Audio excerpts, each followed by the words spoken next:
Ako si Mai Salazar, hatid sa inyo ang mga pinakamainit na balita sa bansa dito sa News Force. Para sa ulo ng mga balita. Magnitude 4.7 na lindol yumanig sa Cagayan. Taas presyong pagkain, tubig at kuryente na dulot ng El Nino, pinaghahandaan na ng gobyerno.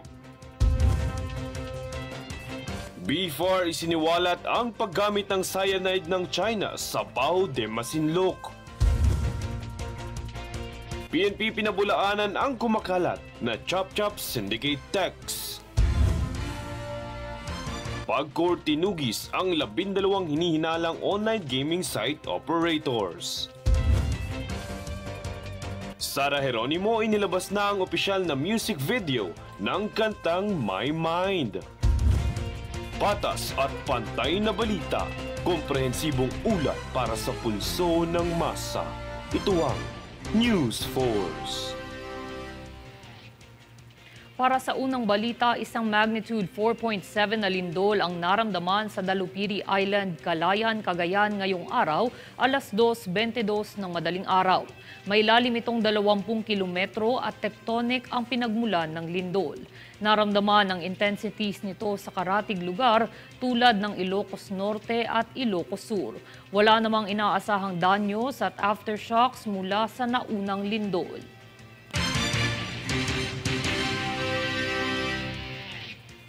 Balitang pangkalusugan, masusing binabantayan pa rin ng Department of Health o DOH ang mga kaso ng COVID-19 at influenza-like illness o ILI sa Pilipinas.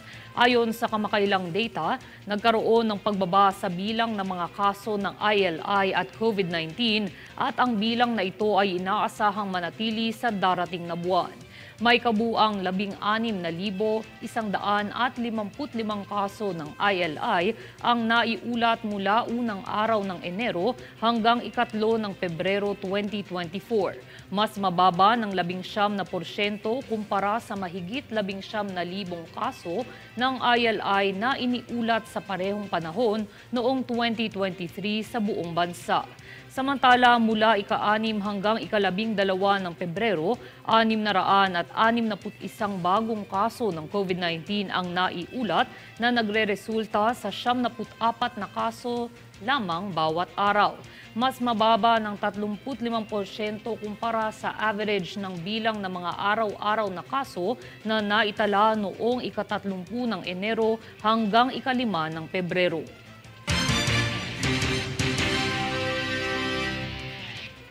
Isang malungkot na balita, nakaambang mawala ng trabaho ang 400 hanggang 500 overseas Filipino workers o OFW sa Iraq. Ito ay dahil sa napipintong pagsasara ng mga base militar ng United States sa Iraq kung saan ilan sa mga apektadong kabuhayan ang mga nagtatrabaho sa logistics, catering, housekeeping, motor pool at ilang clerical positions. Kapag opisyal nang napagdesisyonan ng dalawang bansa ang kanilang timetable, magsisimula ng umuwi ang mga OFWs.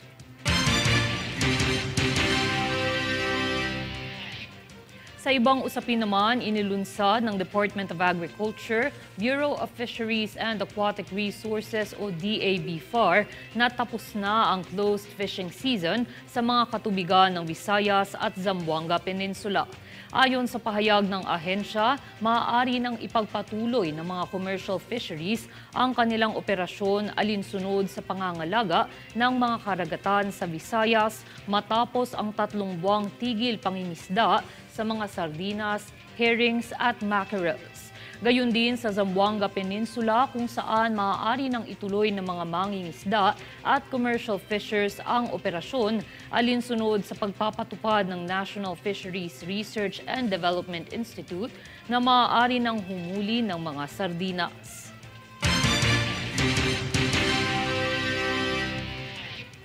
Kaugnay na balita, nakatutok ang gobyerno sa mga presyo at supply ng pagkain, tubig at kuryente na inaasahang maapektuhan ng umiiral na El Nino. Mula sa 41 probinsyang apektado ng matinding tagtuyot, 10 lugar pa ang inaasahang madaragdag sa listahan sa pagtatapos ng Pebrero.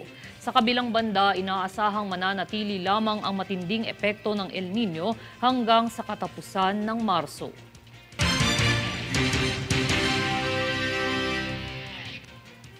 Isa pang balita, ramdam na ang summer dahil sa nararanasang El Nino, ngunit paalala ng El Nino Task Force, tigilan muna ang paggamit ng mga inflatable pools. Ayon kay El Nino Task Force spokesperson Assistant Secretary Joey Villarama, ito ay upang maiwasan ang patuloy na pagbaba ng lebel ng tubig sa mga dam. Anya, kung ang hanap ng katawan ay maginhawang pakiramdam, ay uminom na lamang ng tubig kesa sa mas maraming tubig ang magamit sa inflatable pool.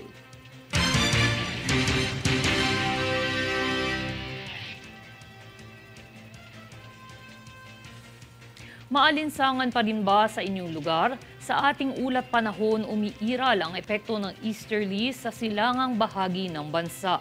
Dahil rito, asahan ang posibleng flash floods na dulot nito at ng localized thunderstorms sa Metro Manila at natitirang bahagi ng bansa.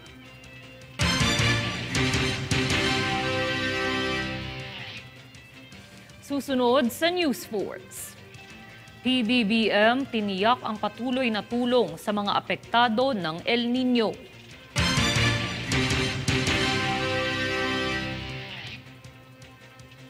DILG iminungkahi ang basura palit grocery project sa Mandaluyong.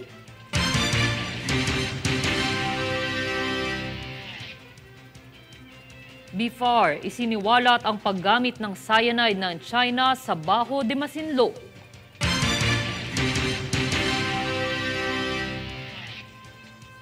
Manatiling nakatutok para sa higit pang mga balita sa pagbabalik ng News Force.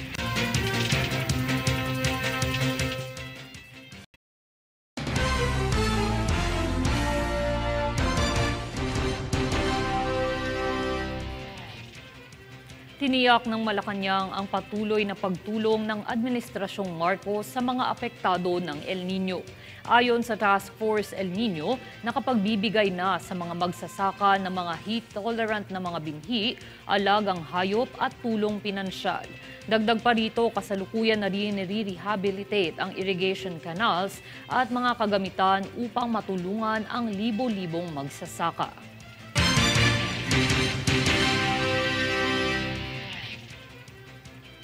Upang masugpo ang issue sa pagtapon ng basura sa lungsod ng Mandaluyong, hinimok ni Department of the Interior and Local Government o DILG Secretary Benhur Abalos ang mga lokal na pamahalaan na isagawa ang basura palit grocery ng MMDA sa kanilang lungsod. Narito si Jade Buhoy para sa balita. Hinikayat ni Department of the Interior and Local Government o DILG Secretary Benhur Abalos ang lokal na pamahalaan ng Mandaluyong na imbis na patawan ng buwis ang mga lumalabag sa kalinisan program ay ilunsad na lamang ang basura palit grocery project na una nang isinagawa ng MMDA. Ayon kay Abalos, epektibo ito dahil hindi lamang magiging aktibo ang mga mamamayan sa paglilinis ng komunidad, ngunit magiging praktisado din silang maging malinis sa kanilang kapaligiran. Ang nasabing proyekto ng MMDA ay alinsunod sa anti-littering na regulasyon ng ahensya. Kabilang sa programa, binigyan din ni Abalos na kinakailangang panatilihing malinis ang estero ng lungsod. Samantala, binigyang pugay naman niya ang pagpapanatili ng lungsod na kanilang inisyatibong magkaroon ng malinis at masaganang kapaligiran kumpara sa ibang lungsod sa Metro Manila. Jade Buhoy, nag-uulat para sa One Media Network.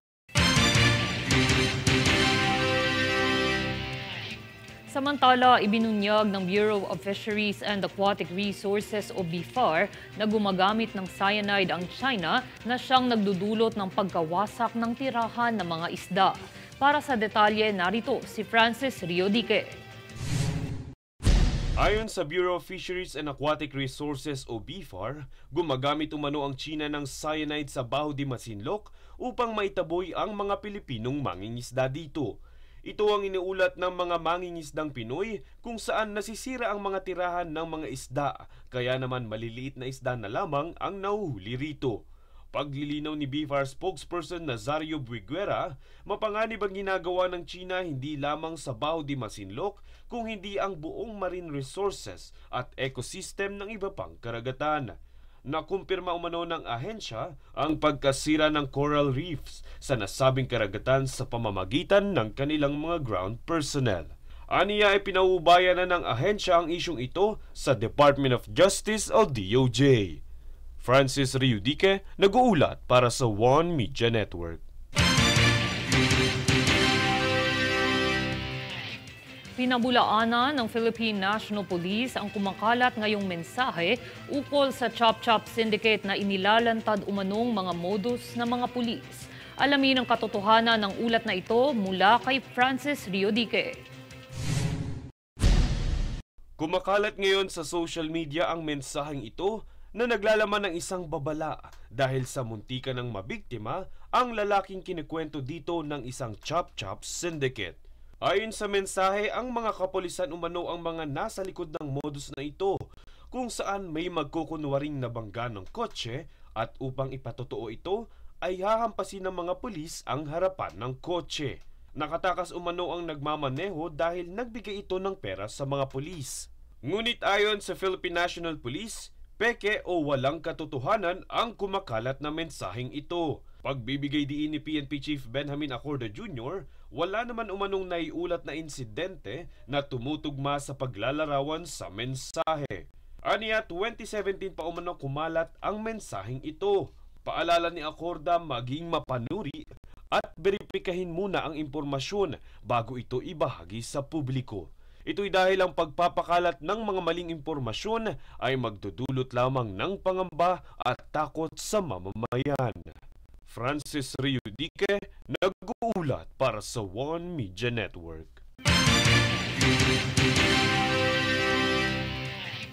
Samantala, matagumpay na naisagawa ng Department of Tourism o DOT Caraga Region ang Tourism Stakeholders Summit sa Butuan City, Agusan del Norte. Personal na dumalo si Secretary Cristina Garcia Frasco sa pagtitipon ng mga public at private sector tourism stakeholders na may layuning pahusayin ang pagtutulungan ng DOT at lahat ng mga kaugnay na partido. Ang kaganapan ay nakaangkla sa pagbuo ng roadmap ng rehiyon tungo sa pagtatatag ng Pilipinas bilang isang powerhouse ng turismo sa Asia.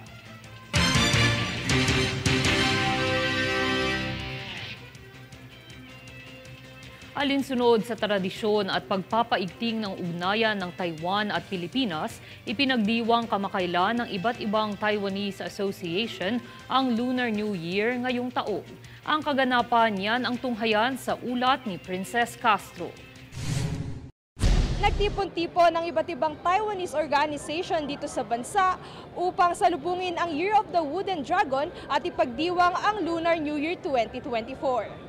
Bilang isang tradisyon ng mga Taiwanese sa pagsalubong sa bagong taon, ginanap sa lungsod ng San Juan nitong Sabado, 17 ng Pebrero ang kanilang itinuturing na selebrasyon at bonding sa pag-uumpisa ng taon. This year is the year of dragon. So according to Chinese tradition, dragon symbolize supreme power, majesty, and nobility. So I truly believe that this year will be a year of very auspicious and promising one. Layon din ng pagtitipon na ito na mas paigtingin pa ang relasyon sa pagitan ng dalawang bansa kung saan maraming mga nakahandang programa at proyektong aabangan ang dalawang komunidad sa taong ito. We are going to have some projects in the area of agriculture. We'll continue to invite 100 Filipino young farmers to Taiwan for internship for 11 months. And we also will expand our mission, Taiwan Technology Mission in Tarlac, to expand the agricultural cooperation to other provinces. Tampok sa nasabing kaganapan ang traditional dragon dance na naging hudyat sa pagsisimula ng kaganapan. Kaugnay nito ay nagkaroon din ng traditional na wine toasting bilang simbolo ng pagsasama-sama.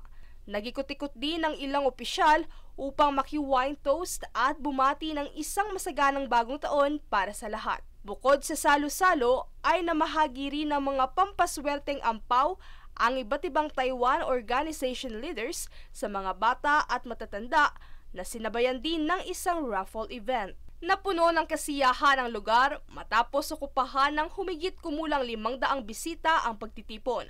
Samantala, ang selebrasyon ay pinangunahan ng Taiwan Association in the Philippines, Philippine Cavite Taiwan Association, Taiwan Hakka Association in the Philippines, Taiwanese Chamber of the South Philippines, Subic Bay Taiwan Chambers of Commerce Incorporated, Taiwanese Compatriot Association in the Philippines, at Taiwan Chamber of Commerce and Industry in the Philippines. Para naman sa Filipino-Taiwanese community sa bansa, nagpaabot ng mensahe si Frankie Yang, presidente ng Taiwan Chamber of Commerce and Industry in the Philippines. We are expecting for future in this coming year 2024, all the Taiwanese will have a more secret in Philippines.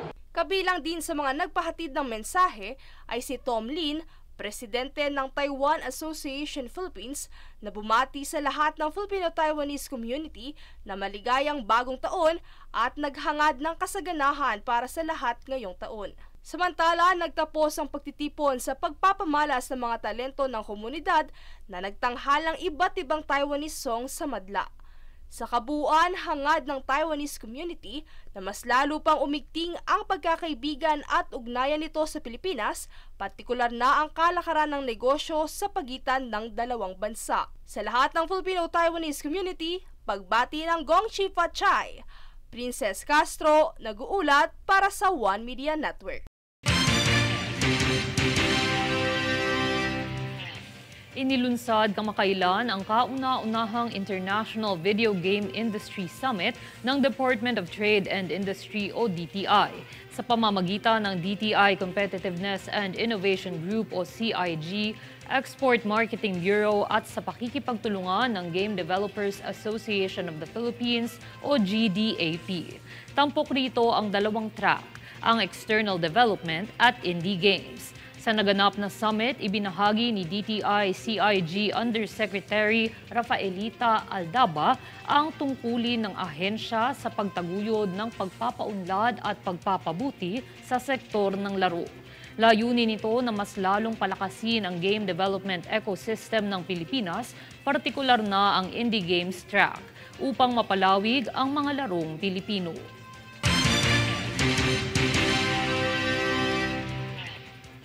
Susunod sa News Force. BI inaresto ang mga nagpanggap na turista patungong Bangkok.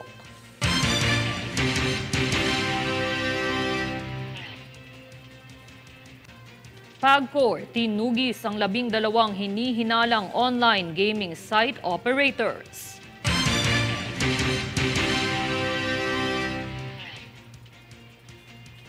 MMDA nagsagawa ng clearing operation sa ilang lungsod sa Metro Manila.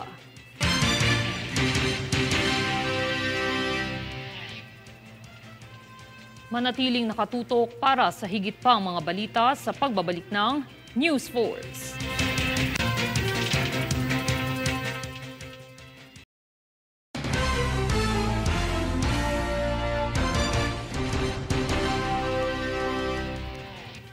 Bistado ng Bureau of Immigration o BI ang 4 na nagpanggap na turista patungong Bangkok, Thailand.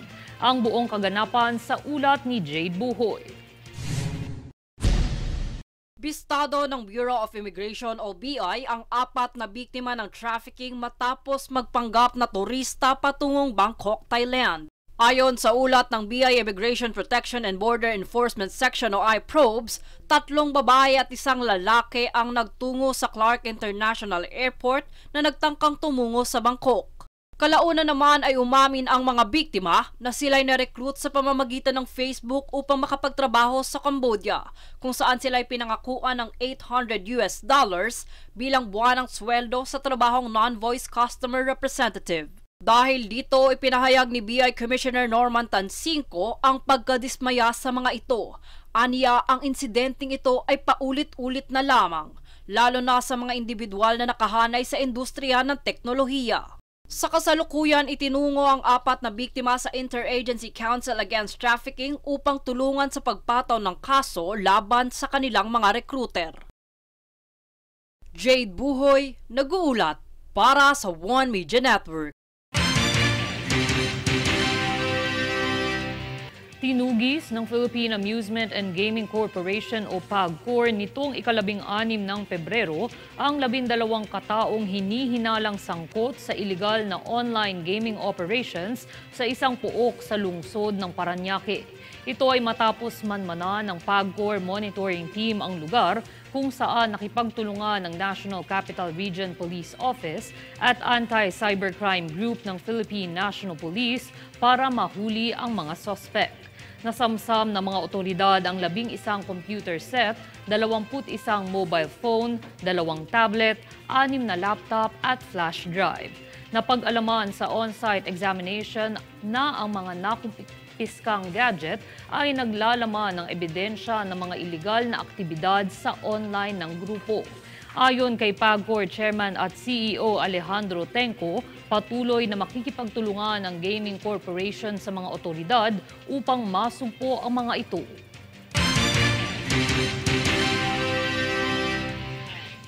Sa ibang balita, kamakailan ay nakibahagi ang MMDA sa ilang clearing operations na isinagawa sa ilang lungsod sa Metro Manila, alinsunod sa inisyatiba ng ahensya at ng Administrasyong Marcos. Ang detalye yan ang ating alamin sa ulat ni Princess Castro.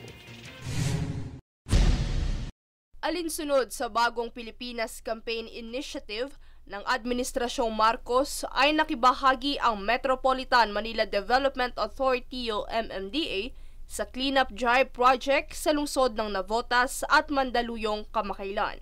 Pinangunahan ni Department of the Interior and Local Government o DILG Secretary Benhur Abalos ang isang kolektibong gawain ng buong sambayanan na layong bigyang diin ang kahalagahan ng kalinisan at kaayusan sa bawat barangay sa pamamagitan ng pagsusulong ng wastong pamamahala ng basura. Kabilang din sa proyektong ito ang pagkilala sa mga pinakamalilinis na lokal na pamahalaan. Kaugnay nito ay tumulong ang MMDA sa pagkakaroon ng proper waste disposal sites sa mga pampublikong lugar sa barangay gaya ng wet market.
Colegio de Santa Isabel. Ayun po yan si mga rutang pigaagihan niya. February 12 kan magpuo ng Barangay Council na Sundon Kumbangi ang sendang mga estudyante. Ang kada biyahe pwede magpasakay ng 40 estudyante kung kaya 2 beses sindang nabulta para liwat isakay pauli ang mga ini.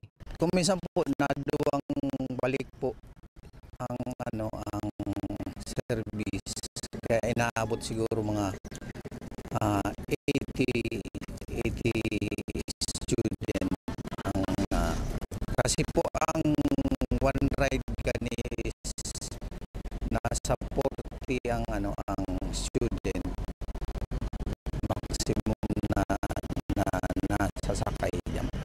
Huli kay nila bilabi subot ang pasasalamat ka mga magurang sa proyektong inikan barangay.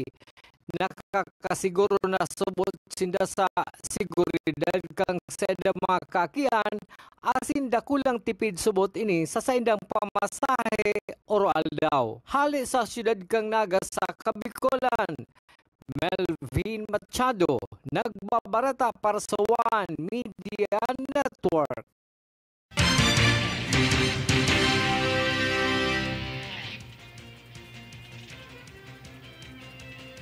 Inilabas na nitong kamakailan ang official music video ng kantang My Mind ni popstar royalty Sarah Geronimo, kung saan tampok ang co-artist na si Billy Crawford. Sa nasabing music video ay tampok rin ang iba't ibang futuristic set kung saan nagpakita ng powerful dance moves sina Sarah at Billy.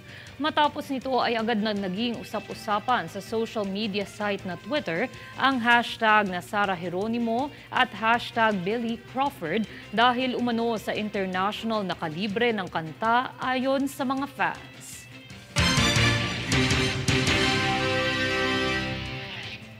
At narito ang recap ng mga nagbabagang balita ngayon. Para sa ulo ng mga balita. Magnitude 4.7 na lindol yumanig sa Cagayan. Taas presyong pagkain, tubig at kuryente na dulot ng El Nino, pinaghahandaan na ng gobyerno. Before isiniwalat ang paggamit ng cyanide ng China sa Bao de Masinloc. PNP pinabulaanan ang kumakalat na Chop-Chop Syndicate Text. Pag-court tinugis ang 12 hinihinalang online gaming site operators. Sarah Geronimo inilabas na ang opisyal na music video ng kantang My Mind. Patas at pantay na balita, komprehensibong ulat para sa pulso ng masa. Ito ang News Force. At yan ang pinakamainit na mga balita ngayong araw. Manatiling nakatutok sa aming mga ulat at updates sa aming Facebook page, facebook.com/OneMediaNetwork. Ako si Mai Salazar at ito ang News Force.